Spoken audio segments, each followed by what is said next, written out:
Okay, man, I am actually more excited for this character than the new summonable character. Oh my goodness. Yo, this is a way better Star and Stripe than the one we already have. And this one's a free-to-play. A free-to-play unit looks so much better than the summonable Star and Stripe we have in game, dude. Oh my goodness. I am so hyped for this. I am actually so hyped for this. And then HAWKS, of course, is the new summonable unit that is going to be coming out at the beginning of December. Oh, actually, that's kind of sick.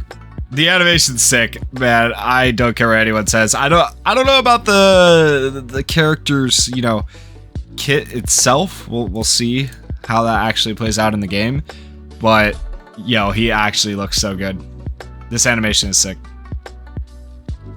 At least they're not giving us like the same redos of fantasy characters. At least it's a new fantasy character. I can get behind this. I can get behind a fantasy HAWKS.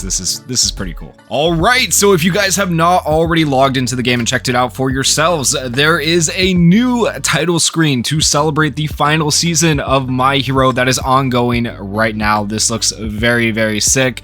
The new art with Shigaraki and All For One, of course, is the highlight of this image here, but I love everything about this new title screen. Very hyped for it. But besides that, we have a lot of other good news to go over, so stick around as we go through this video, starting off with something for the people who are going to spend money. Okay, there is Black Friday sales coming up. I did want to address this though because I don't want people to be baited by it. The sales really aren't that good. They're your everyday like normal sales that they have. It's not any more discounted than like an anniversary sale or anything else. Like I mean, the sales they have aren't bad, but this isn't like a super good deal. So don't feel like you have to buy the Black Friday sale stuff, but it is there if you want it. This is a guaranteed UR ticket right here that gives you a guaranteed UR character from the general pool, not like a specific limited character. So keep that in mind. Sometimes they'll put out these tickets with limited characters, and those are actually a lot better to buy than this particular pack here. So I don't necessarily recommend going out of your way to buy these, but if you do need to buy hero gems at some point, it is discounted if you are going to spend money on this game. Okay, so wanted to get that out of the way. Now, getting into all the other stuff for the game. Let's start with gift box items, right? So some of these gift box items are already available to you if you've logged into the game. So I'm going to be starting around right here because 11/19, today is the 20th. So if you log in, you'll get 10 4.5 year anniversary recruit tickets in your gift box. You will also get 50 hero gems after the maintenance that was just completed. And then coming up on the 22nd and the 29th, you're going to be getting 5 Anime Celebration Recruit tickets for the Anime Celebration Recruit banner, where you'll be able to do a multi there. Drop rate up campaigns that are ongoing and coming up. Right now we have ×2 drop rates. Take advantage of those if you want, but ideally you're going to wait for the ×5 main quest, normal and hard drop rates up, because those are going to give you the highest chance to increase your character's ability boards and levels as quickly as possible. Typically these are on weekends, so we have one coming up on the 22nd through the 24th. We also have one coming up on the 29th through the 30th, so take advantage of those. And then we have another ×2 after that, but like I said, ×2 aren't super great, but it's better than not having anything going on, right? So I will say that much. And then a lot of these login bonuses are already ongoing, or you've already completed them. But if you are just starting the game and haven't logged in yet, make sure you're taking advantage of these. Like this one right here, the JP 4.5 year anniversary login bonus number 1 started on the 12th. You have till the 25th to log in for 7 days. It does not have to be consecutively to get these free tickets, free hero gems, and free rewards. This one started on the 19th, so yesterday, and is going to run until the 1st of December, where you will once again get more tickets and more hero gems, as well as stamina. And then on the 25th of November, we are going to be getting a couple of advanced leveling items, some more hero gems, and a silver ticket. And then on the 28th of November through the 10th of December, you're going to get a few more hero gems in here, as well as some other items. And then last but not least, starting on the 1st of December with the release of the new Fantasy HAWKS, up until the 13th of December, you can log in to get even more hero gems. So they do give out a lot of free summons. Like if you just log into the game, keep that in mind. So make sure you're logging in every day, even if you're not playing, that you're at least logging in to get those free rewards. Now coming up, we do have a brand new Climax battle for the Star and Stripe. And honestly, I am very excited for the Star and Stripe. Her kit looks pretty decent, and I'm just happy for new content in the game, something that's going to be challenging. I will of course do a guide for B through S difficulty, and then the next day I will do a guide for double S difficulty, since you only get 3 tries per day. But be on the lookout for those. And then also for the new event, our new Hawks that's coming out. We're getting an event as well, the Showdown, Capture the Adventurer. Interestingly enough, for this event and this banner, when they come out, we are only going to get an event memory and the new character. No new summonable SR or UR memory. There will be UR memories on his banner, but they're old UR memories, so keep that in mind. Then for the gachas that are coming up right now after maintenance, if you log into the game and you don't have the Fantasy V3 Todoroki, now is your chance to get him. Do I recommend pulling on him? Not really, because out of all the fantasy characters, like, I haven't used him hardly at all. I don't think he's super worth it for people. Personally, if you were asking me if you should summon on his step up banner, I would say probably not. It's probably not worth it. Okay, I wouldn't recommend it. And then after that, we are getting the TV anime Climax character custom recruit. This is going to go from the 28th till the 17th, so coming up here in a few days. And this banner is interesting to say the least, but I probably once again wouldn't do it. But you can choose the 5 UR character drops you want to see potentially. This is going to feature the newer characters being All For One, All Might. That's where it's kind of enticing, you know, Green Toru. This is gonna, with the characters they've released lately, right? It's gonna make it a lot more enticing and difficult for people not to spend. And interestingly enough, most of the characters that they show here in this image, with the exception of Deku, all these are characters that you're gonna want to like try to get. Out of all the general pool characters here, like those are the characters you probably want to aim for to some degree right now.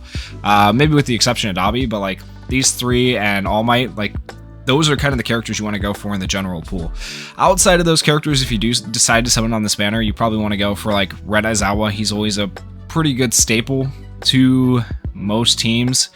Compress can still kind of perform, but he has to be like 130 now with his new enhancement. He's okay though. He's not super great, but he can be all right, you know. And then looking at the rest of these characters, I really don't know. A lot of these characters have fallen off and just can't even perform in the new meta. It's crazy. Yeah, those are kind of the characters I would recommend. I mean, Foe 100% still has his uses every now and then, but really, you're going to go for the characters featured on this image if you are thinking about summoning on this particular banner. Then we have the Hawks banner starting on December 1st. This banner is going to be a step-up banner, of course. It's going to run until the 17th, and you will have your chance to pull for Hawks. Now, on this particular banner, Ruler of the Edge Hawks, like I said, does not have any new UR memories on his banner. However, he does have the old memories on his banner, which is super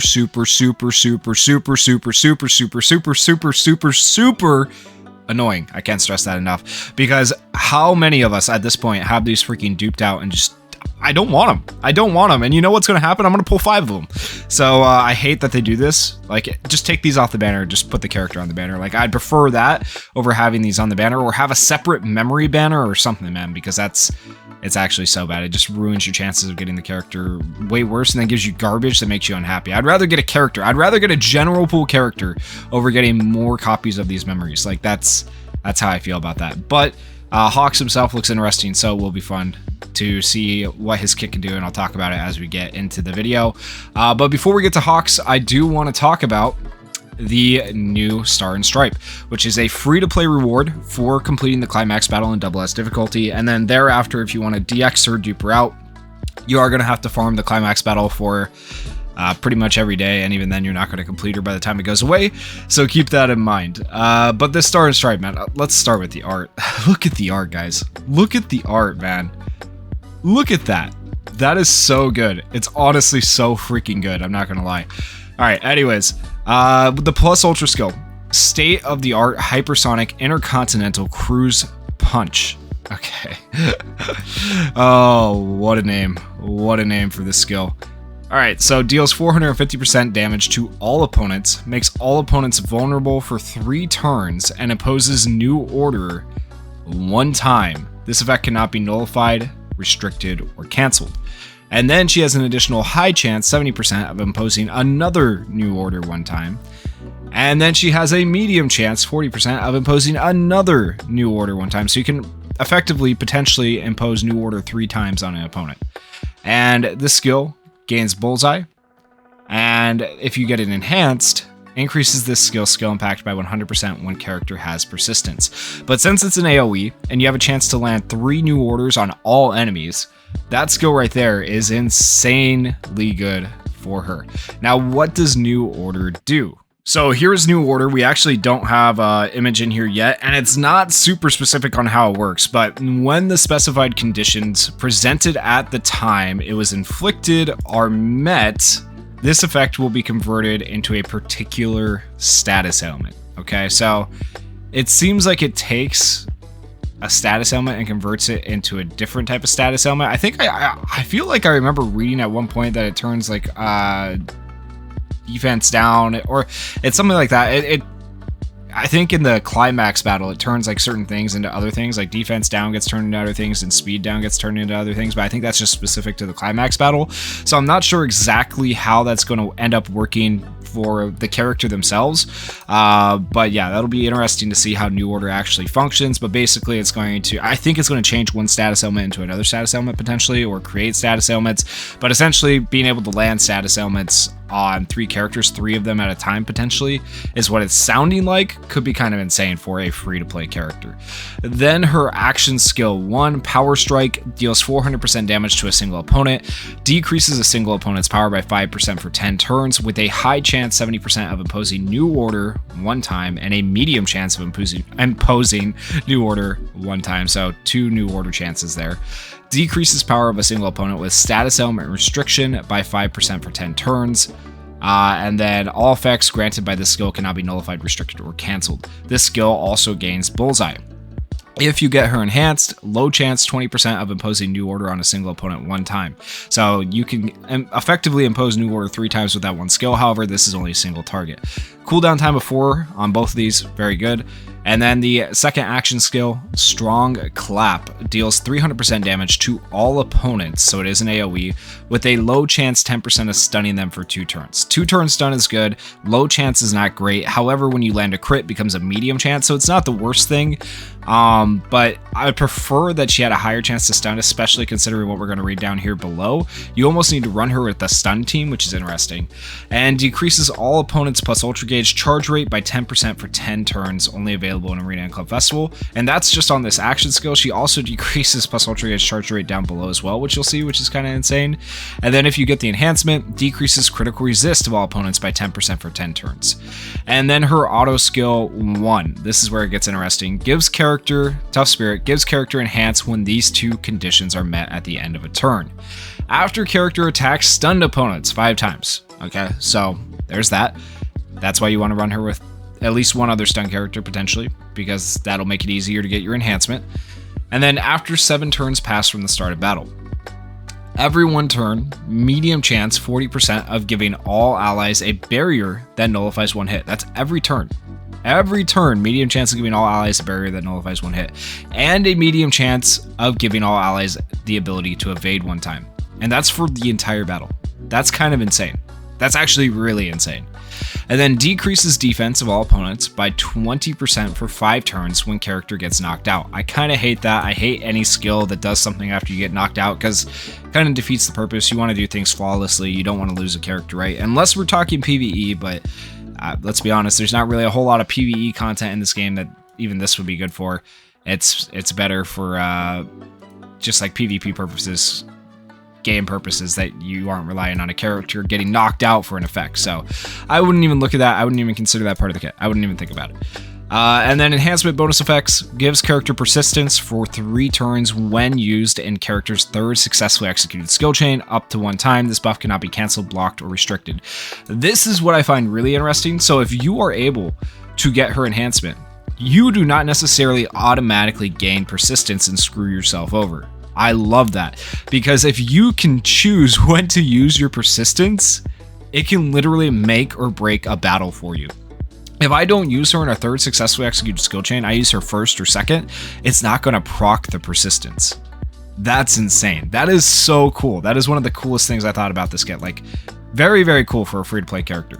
And then this last auto skill here is ridiculous. Fulfillment of duty. Oh my gosh. I don't even want to read it looking at it, but here we go. Decreases power of all opponents by 30% when character is affected by buff restriction. Decreases critical resist of all opponents by 10% for 10 turns after character attacks vulnerable opponents 2 times, which is pretty easy to do with her kit. Decreases defense of all opponents by 10% for 10 turns after character attacks stunned opponents 1 time. So Each time you attack stunned opponents, you're going to be decreasing their defense. That can stack. So keep that in mind. So if you can run a stun team, she can be very, very good. Decreases critical resistance of all opponents by 10% for 10 turns after character attacks opponents with power down 2 times. After character attacks opponents with status element restriction 2 times, decreases critical resist of all opponents by 10% for 10 turns, and makes all opponents vulnerable for 2 turns. And then decreases plus ultra gauge charge rate of all opponents by 10% for 10 turns after character attacks opponents with the ability to nullify status elements 2 times. So she can decrease plus ultra gauge that way as well as the skill up above.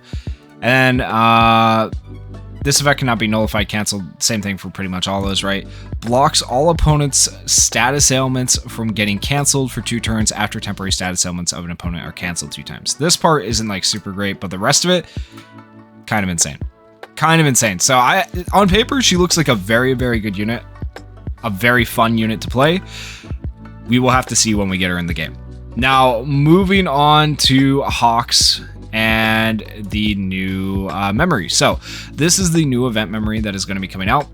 If there are any pro heroes on the team, increases character speed by 20% and gives character the ability to evade 2 times up to 1 time. Every 3 turns, increases character speed by 15% for 3 turns up to 2 times. Not a super crazy memory. The art's not even like super like, this is probably one of the most lackluster memories I've seen in a while. I'm not gonna lie. But then we get to HAWKS. So HAWKS, his art is pretty good. It's pretty good. I actually kind of like the Unawakened art more than I like the Awakened art for him. There's the Awakened art. But then when we get to the kit, okay, I don't know how good this is gonna be. The animation looks sick, but I'm not gonna lie, I liked Star and Stripes kit better. So the plus ultra skill, Wind Slicing combo, deals 500% damage to a single opponent, greatly increases character's skill impact relative to their own speed. Okay, we see this a lot with quite a few of the HAWKS. It doesn't typically work out great, but you know, increases power of all allies by 25% for 4 turns when character is evading. Increases power of all pro hero allies by 25% for 4 turns. And gives character the ability to evade 2 times when character is not evading.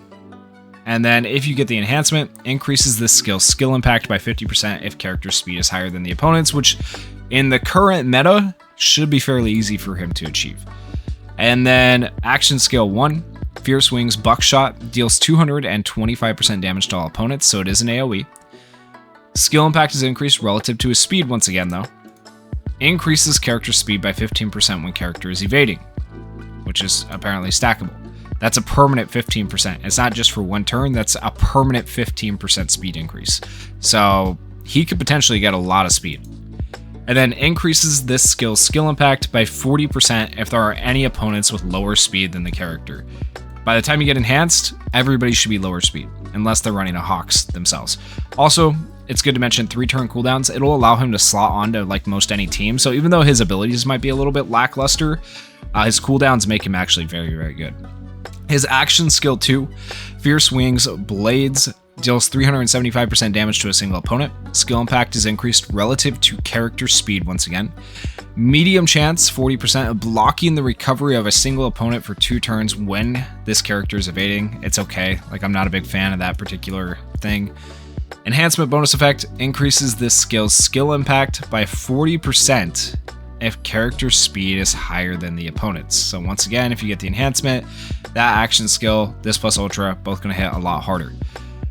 His auto skill 1, Veiled Resolve, gives character enhance when these 2 conditions are met at the end of a turn. 1, after character attacks opponents 2 times while evading. That should be easy to achieve, right? And then 2, after 3 turns pass from the start of battle. So you are pretty much guaranteed his enhancement. After 3 turns into the battle, right? You're going to have enhancement. He's going to be able to hit a lot harder with his plus ultra and his skill 2. So that is a good thing. Restores character's HP by 10% relative to the damage dealt for 3 turns up to 1 time, and gives character Piercing Shot. So at the start of battle, he's going to have Piercing Shot, which is okay.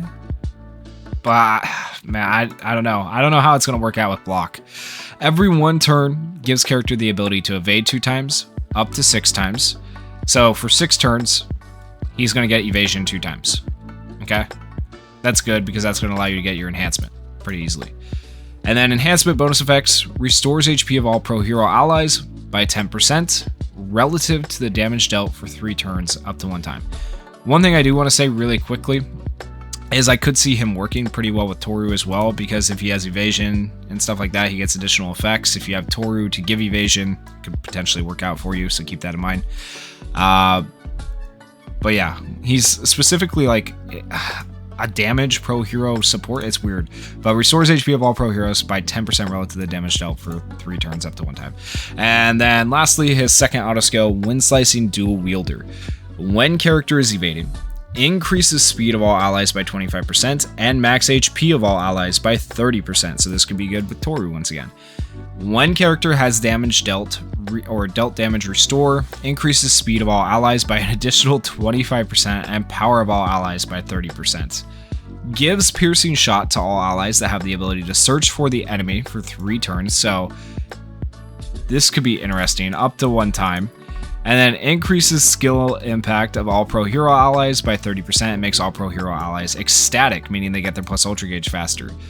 I don't know what teams we're going to run him on, like a half pro hero team, Toru team, I have no clue. And enhancement bonus effects, increases power of all pro hero allies by 30% for 3 turns, up to 1 time, and gives all pro hero allies the ability to make a last stand 2 times up to 1 time. So like, if it wasn't pro hero specific, man, and that was just for heroes in general, that would be so good. But I don't know how to feel about him with those additional effects being specifically geared towards pro heroes. I don't even know what teams I would put him on at this point in time, honestly. So let me know down in the comments, what teams do you think are going to be good for both, actually Star and Stripe and Hawks? I would love to know what you guys think is going to work out. That way, like day 1, when these characters come out, right, people can start testing those teams out and see how they work. So drop teams for Star and Stripe, drop teams for Hawks down in the comments that you think could potentially work. And if you guys enjoyed the video, please consider going down there, hitting that like button, hitting that subscribe button, and thank you guys so much for watching and supporting the channel. Peace.